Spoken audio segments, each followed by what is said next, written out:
Well, we're going to be thinking in a different direction this morning and talking about marriage. And marriage, at least long-term, healthy marriages, are becoming a kind of endangered species in the culture in which we are living. It's always interesting if you're out somewhere and people know or realize that you've been married for 50 years, and this kind of look of astonishment comes over them, thinking, boy, that doesn't happen very much anymore. And then when you meet folks like Olstras and they're heading for their mid-60s in terms of length of year, there's even more amazement about that. But it's a reality in our culture that never before in the history of the United States have more adults over the age of 25 lived outside of marriage rather than inside of marriage. In 1967, just around the time Elizabeth and I got married, 67% of adults those ages lived in marriage. Today, it's down to 47 or 46%, and it's heading in that direction. At the same time, more children are born outside of marriage in our culture than are born inside of marriage. And you begin to think of the ramifications of that in all kinds of different ways, what it means for the well-being of a society and the stability that a family can, that only families can bring, two-parent families where people are together in different ways. At the same time, we have these kind of ideological movements that are sweeping through our culture, telling us that marriage is in some ways outdated. It's a relic of a bygone day, certainly traditional marriage as it's been known. For all of its failings and shortcomings, its time has gone. And so we're constantly bombarded with this. It's interesting that feminism began in the 60s with an attack on gender-based role distinctions. And there was much to be said for that. There was many things that were wrong and inappropriate that had been part of traditional marriage. As a Christian, I don't believe in traditional marriage. I believe in biblical marriage. And there's a difference between those two things. But we've moved so that now it's not only true that you say there aren't gender-based role distinctions, now an increasing part of the academic community and the elite are saying there is no gender-based reality. That biological reality is one thing, but gender is totally a personal construct, and it has nothing to do with what the physical realities of your body say.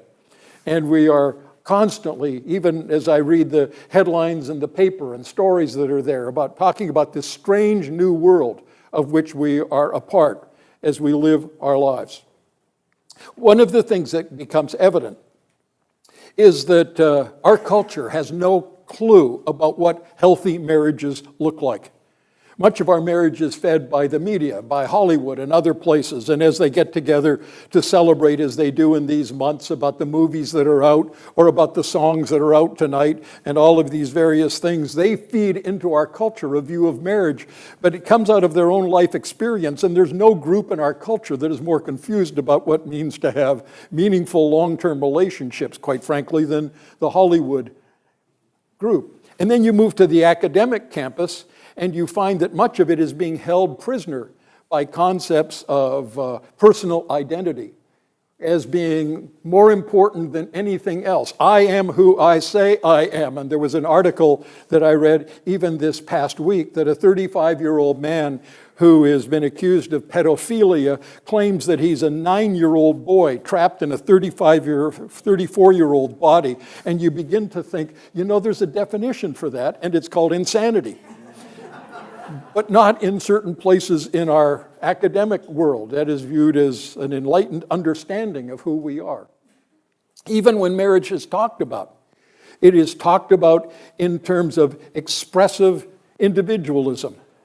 That my marriage should enable me to become more of who I am, and I need to find my soulmate. And if he's not my soulmate, she's not my soulmate, then I'm going to find out another one. All of that is to say that our cues for healthy marriages cannot come from our culture. Our cues from healthy marriage come from Christ. And we want to look at a passage this morning that is challenging in many ways. Some of the things that we'll say will grate on some of our sensibilities, but as we look a little bit deeper, we'll find out that they're not quite saying what, first of all, we might be looking at, but most of all, they're pointing us It's pointing us to Christ. So we're in 1 Peter, for those of you who are visiting with us, and we're at chapter 3 and verses 1 to 7 this morning. Let's read those verses together. Peter writes, "Likewise, wives, be subject to your own husbands, so that even if some do not obey the word, they may be won without a word by the conduct, by the lifestyle is the word, of their wives, when they see your," and let me translate this literally because it's important, "when they see your pure conduct in fear. Do not let your adorning be external, the braiding of hair and the putting on of gold jewelry or clothing, but let your adorning be the hidden person of the heart with the imperishable beauty of a gentle and quiet spirit, which in God's sight is very precious. For this is how the holy women who hoped in God used to adorn themselves, by submitting to their own husbands, as Sarah obeyed Abraham, calling him Lord. And you are her children, if you do good and do not fear anything that is frightening. Likewise, husbands, live with your wives in an understanding way, showing honor to the woman as a weaker vessel, since they are heirs with you, since they are co-heirs, joint heirs with you, of the grace of life, so that your prayers may not be hindered." Now, as we've seen, Peter is writing to a group of Christians in the area of what we know as Turkey, who, because of their faith in Christ, have been pushed to the edges of their culture, which in most cases is aggressively pagan. Some of them may come from a Jewish background, but the mainstream of them come from pagan cultures, the Greco-Roman cultures, but also some of the tribal groups that are in that part of the world. And by putting their faith and trust in Christ, they have stepped way out of the mainstream of their society, and they're pushed to the edges, and they're being marginalized. And they're suffering from all kinds of things. Suspicion, because they don't go to the temple anymore. Hostility, because they won't bow down to the gods, especially the emperor, as the rest of them do. And outright hostility and even threats of physical violence. And Peter, in chapter 2, verse 12, has given the kind of basic baseline of how they are to live. He's talked about who they are in Christ. You're a chosen race, a royal priesthood, a people who are God's very treasure. You've been called out of darkness into his marvelous light. Let your way of life among the pagans live in such a way that in the day they come to criticize you, in the day when God calls them to accounts, they may glorify God when they see the light of your life. And then we notice he begins to spell that out. What does that mean? Well, living as a citizen. Verses 13 to 17, in this pagan environment. You're to submit to yourself. You're to put yourself under the authorities that are there. Out of the reverence for God, not out of respect for Caesar. He was totally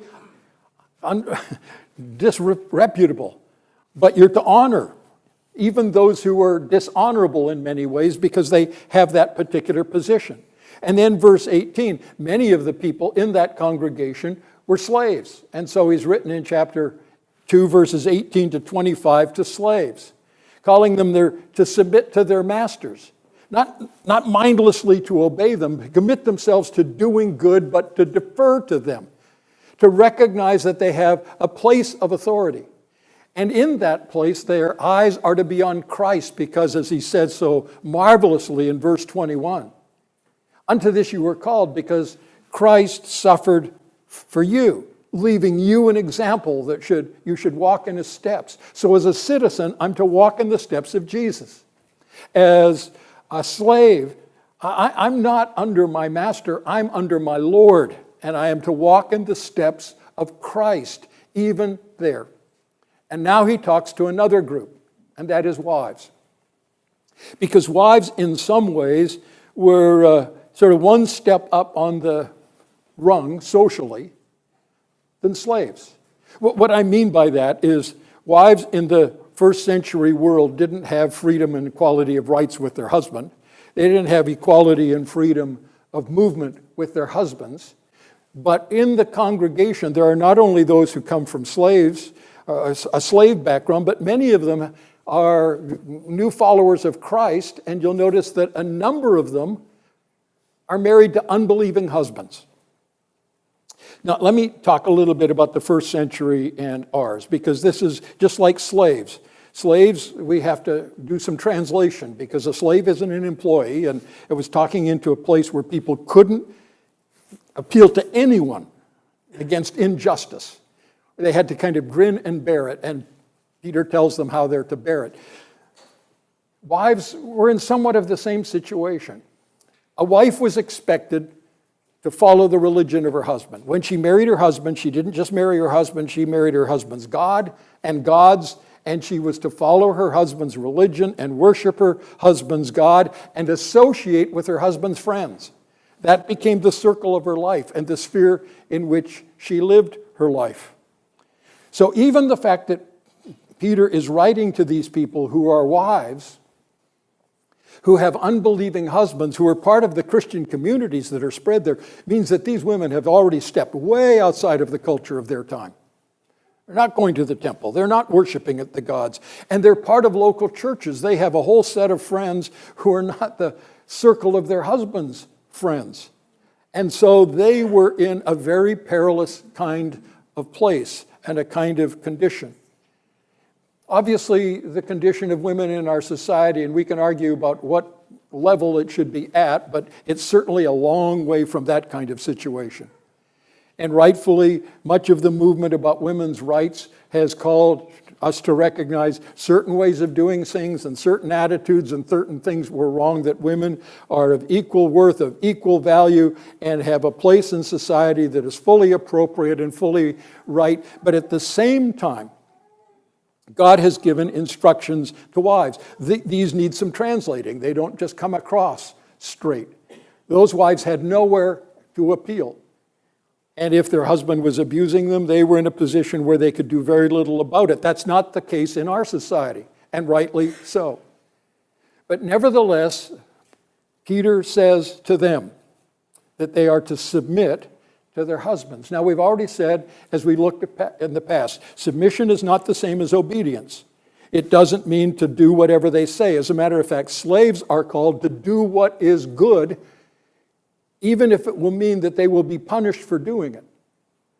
So the call that submit to your wife is not a kind of, to your husband is not a kind of blind statement of submission. But it is to recognize that this is a biblical word that's used elsewhere. For example, in Ephesians chapter 5, verses 22 and 25, Paul will repeat it. In Colossians chapter 3 and verse 18, again, the same word is used. In Titus chapter 2, the same word is used. It's a consistent New Testament word for believing women. And it challenges something within a woman, I think rightly, to bristle against that. And yet God has called husbands to take the responsibility. It is a word of deferring to the leadership that God has appointed. Now he's going to say some very strong things to husbands a little bit later. But it's because, and he gives 6 verses to wives, not because wives need more help than husbands, the Lord knows that isn't true, but because women's condition in this state was particularly challenging in a way a man's position wasn't. So he begins by saying that a wife's responsibility is to submit to her husband. But I want you to notice the word that begins. Likewise. In the same way. In the same way as what? In the same way as Christ. Because that's what he's just been talking about. Your model is Christ, wives. He writes and wants them to understand that. But then he also wants them to know they have a power. Even though socially they may not have power and legally they may not have power, they have power. But their power is the power of a godly life. And it is their character, which is ultimately what will give them power. And he talks on that particular level. So you'll notice he says, even if some of you have husbands who disobey the word. And it's interesting that the word in that passage is the gospel. And he doesn't just say they don't believe the gospel. He says they disobey the gospel, which seems to imply this isn't just, I don't believe that. This is that they resent their wife involved in the gospel. They resent the pattern of their wives. And the challenge of that point, Peter recognizes, is for a woman to try to argue her husband into the truth in a particular way, to try to keep on her and help him to see the wrongness of this. And he says, no, that's not the strategy that is going to work. So that even if some do not obey the word, that is, they are presently unbelievers and hostile, they may be won without a word by the conduct, by the lifestyle of their wives.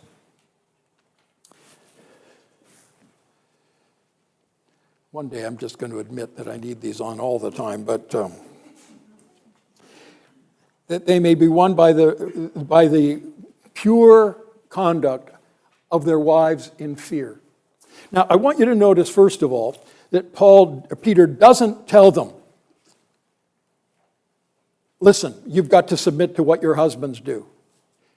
He's talking to them as believers and saying, no, your goal is not to go back and live under your husband's religion as culture tells you to do and to adopt your husband's circle of friends. No, what you want to do is to win them.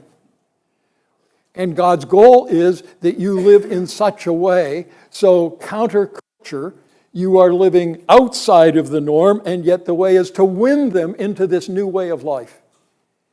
And the way that's going to happen is when they see your pure way of life.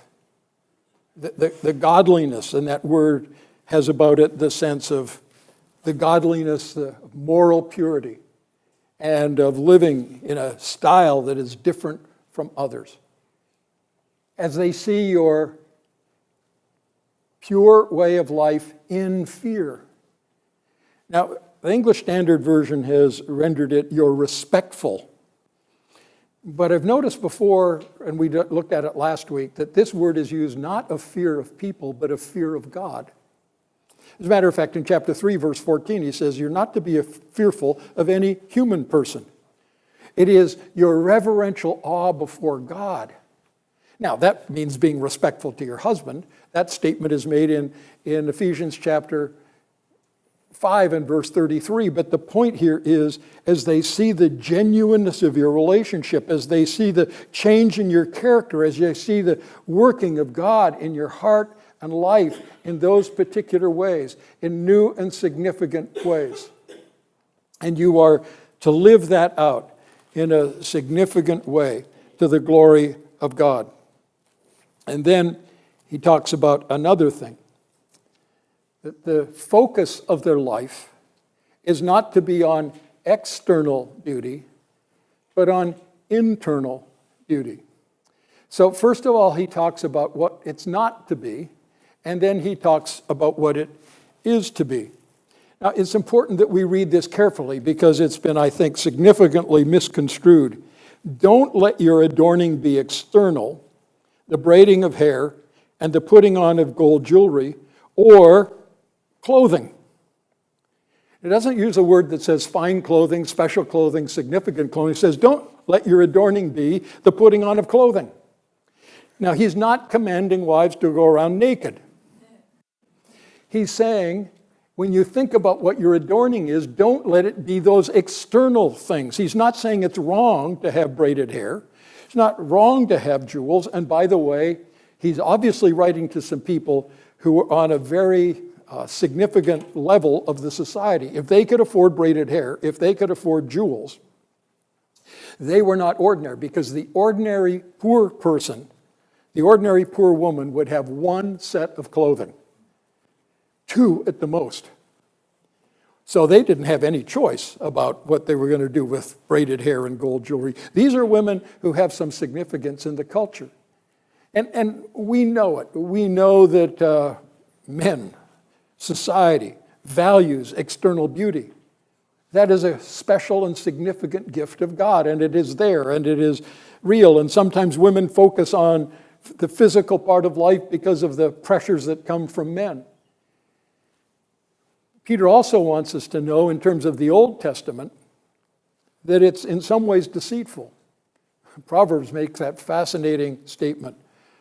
Like a gold ring in a pig's nose is a beautiful woman without character, without discernment. And it's easy to be misled by physical attractiveness and not to see the true quality of someone. And it's also fleeting. There's been a recent kerfuffle between a woman television producer and a famous actress who dared to ask about the amount of plastic surgery she'd had at a particular age. And that was viewed as totally inappropriate. But the reality is that woman had been under the knife a lot of times, trying to cling to the beauty for which she was famous. And yet the reality is beauty fades, or at least changes in a different way. So what Peter says is, I want you to focus on the hidden woman of the heart, the character, the inward quality that comes from your walk with Christ and the life that He produces within you. I can't tell you the number of men I've talked to over the years who became interested in the gospel, not because they were interested in the gospel, but they saw changes in their wife that they simply could not explain. And it drew them to Christ in significant ways and changed the whole direction of their life. He talks about the imperishable beauty of a gentle and quiet spirit. A gentle and quiet spirit. And we could even misread that. A gentle and quiet spirit may call back that idea of that demure femininity that sits sort of on the sidelines and watches life sort of pass by. There was a number of girls like that when I was a high school or a college student, and I wasn't much interested in them, and all of a sudden I began to be very attracted to a young woman named Elizabeth Jones. And we were going out together, and I had spent that summer, most of that summer away, and my heart had been drawn to her more and more as we wrote back and forth. And I was leading a youth group. And so when we got back, I had a deal for the youth group. It was a beach party. We were doing some water skiing and playing some games on the beach, and I invited Elizabeth to come along. My dad had a boat. We used the boat, and we were playing a game on the beach. I don't even remember what it was, but it was something that was maybe like soccer, but there was contact. And I can remember at one particular point, I went to pick up the ball, and Elizabeth whomped me and knocked me on my rear end. And I thought, as I got up, I could still remember that feeling is, that's my kind of woman. Because the feistiness and the spunkiness was something that drew me to her. And I think as you understand the meek and quiet spirit, it ought to remind you of another passage in Scripture. Who is the epitome of a meek and quiet spirit? Take my yoke upon me. Think of me. And he says, for I am meek and lowly in spirit. That's Jesus' description of himself. Jesus was hardly a wallflower. He had, though, an inner poise and an inner peace that others couldn't quite comprehend. There was something at the core of his being. And that's what God's calling Christian women to. Not quiet and gentle as if you have no convictions and no opinions and no values. You had to stand alone in this particular place in the middle of a non-Christian family. But something that's deep in the core of your being. I love the statement of a woman who went to work among Muslims in a very difficult time, Lillian Trotter, and someone wrote back of her and said, I love the quiet of her. There's a peace at the core of her being. And that's what God is calling Christian wives to. That inner core of, it's well with my soul, as we sing. Then he says something else. He says, I want you to be daughters of Sarah. Now, it's interesting because in verses 5 and 6, we have one of the only places in the New Testament where these women are held up as examples. So just notice what he says as he writes this. This is how the holy women who hoped in God used to adorn themselves, by submitting to their husbands. As Sarah obeyed Abraham, calling him Lord. Now don't overread that. The word in Hebrew is for Lord is closely related to just boss, but not Lord as some substitute for God. As a matter of fact, the word is often just translated husband. And it's interesting that Sarah never called Abraham that directly. She just talked about it. The only time it's mentioned is, remember when the visitors came to the family and announced that they were going to have a child, and Sarah talks to herself and mumbles and said, "Could my Lord give me pleasure at this time in my life by enabling me to have a child?" Meaning her husband. But as you think about these holy women, and she goes on to say that as Sarah obeyed Abraham, calling him Lord, you are her children, daughter of Sarah, if you do good and don't fear anything that is frightening. So you think, who are these holy women of old? Well, I thought of Sarah, obviously, and Rebecca with Isaac, and you think of Ruth, and you think of Hannah, and I know you could add others to that particular list. And Sarah. Following Abraham was no easy thing. Abraham got called by God, and Sarah submitted to this ridiculous idea that we're going to leave Ur, where we've got a good life, and we're going to go to someplace God has showed us. And she spent the rest of her life trotting after Abraham. And Rebecca's living her life, enjoying herself in Haran, and all of a sudden a man shows up, and she comes to realize, God's called me to marry this man who I've never seen, way off in a place I've never been. And she, because she hoped in God, followed Abraham. And think of Ruth. Ruth hoped in God, and it left her to leave all of what was going on in Moab and all of the life she'd gone and to align herself with Naomi, who was no piece of cake to live with, because she had come to trust in God. Or Hannah, for whom everything in life had been stripped away because of her inability to have a child, and yet she brings that into the presence of the Lord and makes this entrustment to the Lord. Sarah wasn't a perfect wife. She made significant mistakes. And so you can just think of the whole Hagar and Ishmael incident. And yet she was a woman who lived her life so that Abraham could fulfill the calling that God had on his life. And she was willing to live her life in that particular way. But most of all, she chose, when she could have done other things, to do good and to fear God. Now, Peter wants to talk to husbands. And having said that about wives, that they're to take their cue from their behavior from Christ, he now turns to husbands. Even this statement is interesting because in the ancient world, husbands had rights. They didn't have responsibilities. So you could address a slave, and he was to address slaves or wives or whatever and give instructions to children because he was at the top of the hill. But now Peter addresses husbands, Christian husbands, and said, no, you don't have rights, you have responsibilities.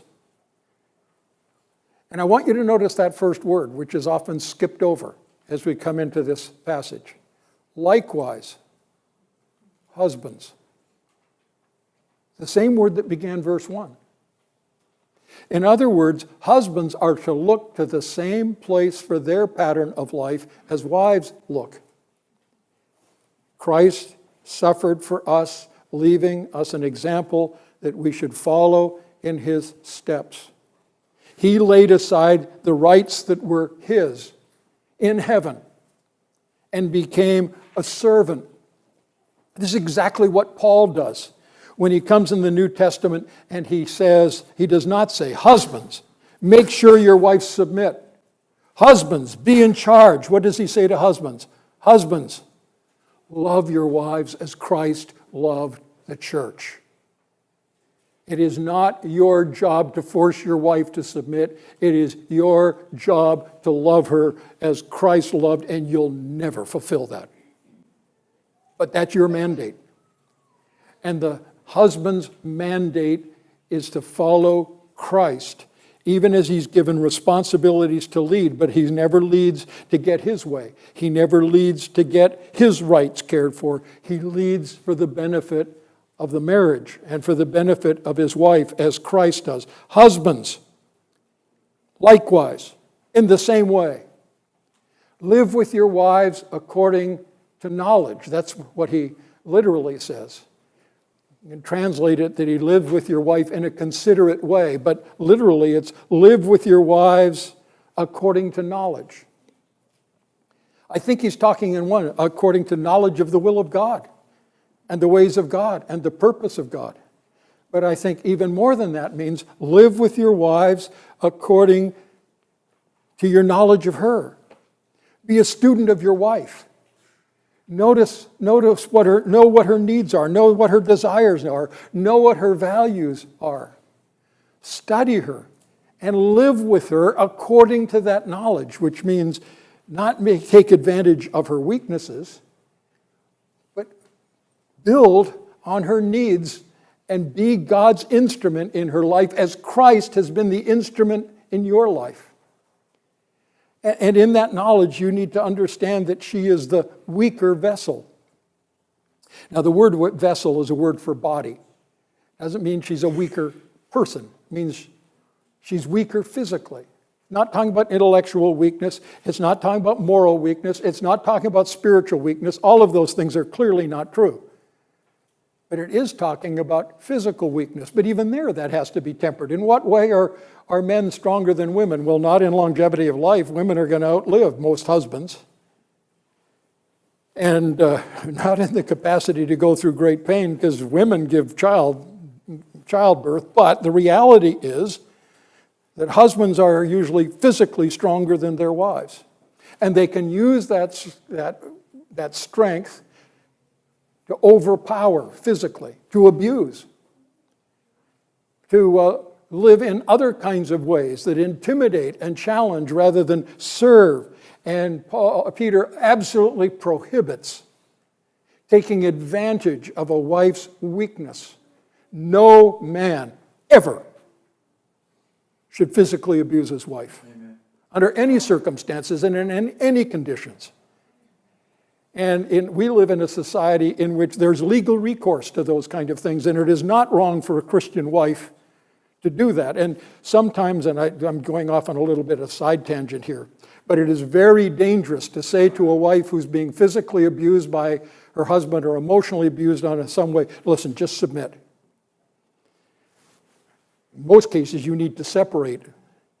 And you need to get out of that situation until he can learn to bow before God and change, and not to rush back into that.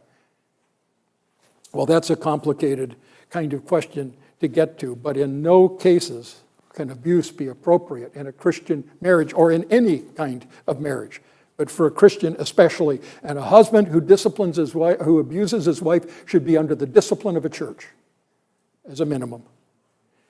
Okay, got that off my chest. But then he says, but grant her honor.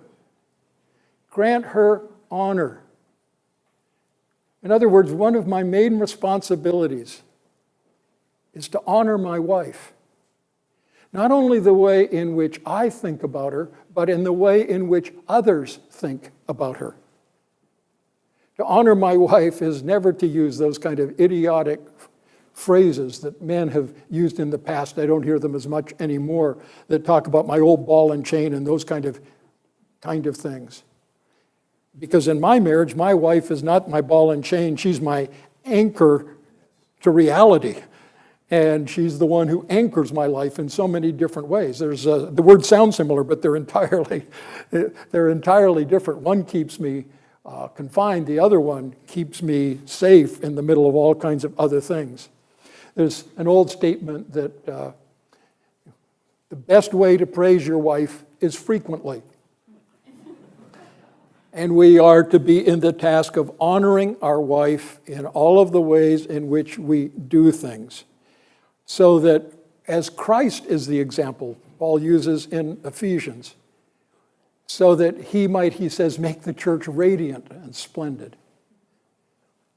And the goal of every husband should be that my wife becomes the woman who God created her to be as I invest in her life. Because, he says, we are equal partners. We are joint heirs in God's gift of life. We're one flesh. We're equal partners. Not that one is above the other. It is that we share in this. Our roles may somewhat be slightly different. And it's interesting, as I think about my marriage, it's interesting how rarely the issue of submission comes up.